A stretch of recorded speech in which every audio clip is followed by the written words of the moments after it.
As a part of BC Bears TV, I am your sideline reporter, Tariq Richardson, aka Reek, and here I am with Ethan Mayer, aka E E gets buckets. How you doing today? I'm doing good. How are you? Can't complain, can't complain, can't complain, my guy. So the first question I got for you is like, when you first stepped on campus at Bloomfield College, the first time you stepped on here, start of the season, did you imagine you would make this kind of impact just going into the season? Um, I had it in my head, but I knew the work and the time that I had to put into that. So instead of focusing on the award, the accolades, I was really focused on the process and putting the time and effort in, and whatever happens, it happens. When was like the moment this season that you knew you was him, or as I like to say, your himity? Like when was that moment this season you knew you was that guy at Bloomfield? Um, I would say the Dominican game. I had 31, 7, and 6. I think 31, 7, and 7. Yeah, I didn't even know I could do that, but I think that was the biggest moment that it was this switch in the season where I went from that freshman that is developing into something great to being that freshman that is great and is a big part of the team. So that was a big game for me. I will say this though, just before I even had the chance to meet you, when I was like watching a game, I'm like, he does seem like no ordinary freshman. He like one of the freshmen that the second he steps on the court, he's just that good the second he steps on there. No shade, but you were just I incredible appreciate this that. season. Like just Thank you. absolutely incredible. But with you winning CACC Freshman Player of the Year, what does it really mean to you? And like who do you really like dedicate it to the most? I really dedicated to my pops. It means a lot to me. Um, the year before this, I had a big injury. Really didn't know if I was going to be the same player I was again. Didn't even know if I was going to play basketball again. Um, but I went through PT, um, been to the gym with my pops, try to go over everything, and he really just really helped me keep my head straight during the whole process. So I really thank him for that. And he taught me how to play basketball since a kid. So I owe all this to him, and I can't wait to show him when I get home the plaque as well. Yes, especially. But when I was like just watching your game as the season went on, every week it just got better and better and better and better. And I always thought in my head, like, once again, he's not no ordinary freshman. He's a freshman that the second he steps on the court, he makes magic just like that. But what clicked for you as the season went on? It was like just what was the biggest thing of your game that just clicked on the most? Like something you improved on? Something I improved on. Yes, the most. I would say definitely my mid-range game and like mid-range and floaters. Always had that. Always, I feel like I always had that skill, but I just never implemented it in the game or added to my game. And once later on in the season, I started getting adjusted to the speed of the game, the physicality.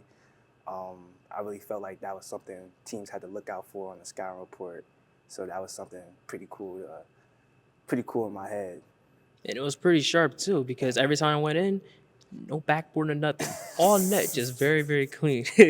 But what is the part of the game that a lot of people they still overlook, even despite winning the freshman rookie of the year? In my game, Yes. Like what a lot of people just still overlook despite all of that. yeah, a lot of people look at my shooting numbers, think I'm just a shooter, but I'm really a guard that can get into the paint, got a nice handle. I would say for myself, put a lot of pressure on the defense, and when I do get into the paint, I try to make the right plays, whether that's kicking out, dumping off to Eddie so he can dunk it, or just a floater or a mid range. I feel like that's an overlooked part of my game. Thank you very much. So speaking of ball handling, right? What's your favorite player you like watching just doing film? 'Cause I know you told me you love watching film a lot. Just what are some of the players you love watching film about the most? Hmm, that's a good question. Yes, it is. I'm a Jersey guy. We right around the corner for West Orange, so I gotta say Kyrie.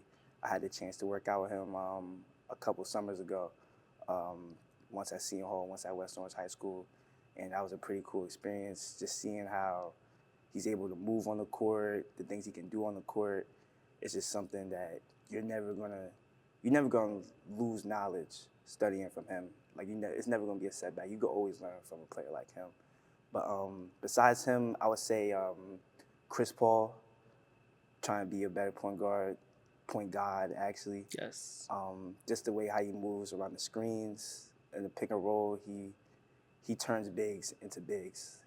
Makes everybody better. And that's Yeah. the one thing we love about Chris Paul, especially his peak years. I don't want to go too far about that personally, though, Yeah. because we'll be here for 100 years. But even though there were some ups and downs this season, just mostly mentally, how were you able to stay locked in through the ups and downs of your first college season? Yeah. Win, lose, or draw, my main focus is always being in the gym no matter what. And whether I do bad or do good, I'm always in the gym after that. So nothing really changed for me during the season, whether I did bad or not. And yeah, just trying to stay focused on just the little things that I can fix. Definitely watch film after bad games and try to get in the gym and work on those. And just brush it off, next play mentality for sure. Yeah, because I always see you in the gym every time, just always working on something with the guys. I mean, there are moments which I was personally shooting around a little bit, trying to get my shot. I'm not Yeah. as good as you, of course, but I peeped it. I'm average. I'm average. I'll say that. But now I gotta get to this one because I always ask people this: your all-time starting five. Now, granted, it could be from almost any era. It could be positionless. Just if you were like a coach or a GM and you had to just pick 5 players from any era, who would your starting five be? That's tough. That's tough. You want the positions or? It could be positionless. It could be position. Anyone. Okay, I'm gonna start from the center. I want Shaq at my big. I want KG at my 4. I feel like he's gonna bring the energy. Which one you gonna bring though? Nah. Celtics one or Timberwolves version? I want the Timberwolves one. Smart man. He's a dog. Yes. They may not like me for this one, but at my 3, I want KD. I want somebody that could go get a bucket. Shooting guard, I would say definitely Jordan. He a two-way. And at my 1, Isaiah Thomas. Pistons. Isaiah Thomas. But for MJ, which one you want though? Do you want like MJ when he has some hair at least, or you want shiny ball headed I want one? the ball one. I want the ball one. Shiny ball headed Michael Jordan, but Yeah. that's an elite just starting five right there because you'll have defenses just having a lot of questions about what the heck they're gonna do. But with that being said, this has been BC Bears TV. I'm your reporter Tariq Richardson, and this has been Ethan Mayard, Freshman Rookie of the Year, or as I like to say, Ethan gets buckets.